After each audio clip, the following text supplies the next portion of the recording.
You was born in 19. Keep watching. This video's for you. Like, there's no reason for me to be making that face doing a stretch. In all seriousness, your girl's trying to tap back into her inner athlete because I've been getting real bored in the gym lately, and I'm just trying to see what my body can really do. I used to play basketball and volleyball in high school, and before every game, before every practice, we stretched, y'all. And if you play girls basketball, then you know the stretches before the game. Enough of that. Let's talk about the stretches. So the first thing we're doing, I don't know what this is called, but basically is to get that joint, that socket, your leg socket that sits in that cuff in your hip. It's getting it to rotate. Just like they say in Pilates, one thing you do on one side, what you gotta do to the other. Okay. I did 10 of these on each leg, and then I switched to my next exercise. Kind of remind me of that 90-degree pigeon stretch where you lay on your back and you pull your knee in. However, you're just gonna sit like this and you're gonna rotate from side to side.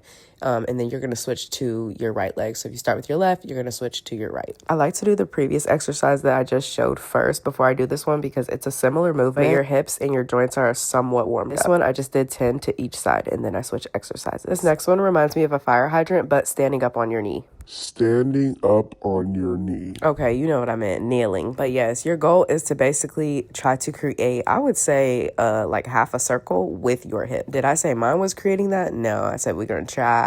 It's also so crazy that these exercises are so humbling too because there's literally no weight. It's no weight. It's no vigorous activity, but they still hurt. Before I get into the hip strengthening part of this workout, I wanted to do a child's pose to kind of give my hips a little break and stretch them out because I already knew what was coming next. You have 2 shoes, some dumbbells, just stack them. And this is like a little warm up, like a hip exercise warm up. The lucky number today is 10. So you're going to do 10 on one side. We're repeating it on the other side. I've noticed that my leg days are much easier now that I've incorporated hip mobility. So now we back on the knees and we're doing the same thing that we did earlier, but we're doing it without holding on to anything. So see, I wasn't getting y'all ready for nothing, okay? I was just leading up to this. If you struggle with balance though and you need to hold on to something, just hold on to something. When I got to my left leg, I literally couldn't focus. I felt like I didn't even know what the word balance meant. We're going straight into some leg raises. Honestly, there's no key trick to this. It's literally just lifting your leg straight up. However, if you have tight hips like me, it is going to be a struggle when you first start out. This is the final exercise of this workout. I've tried to start these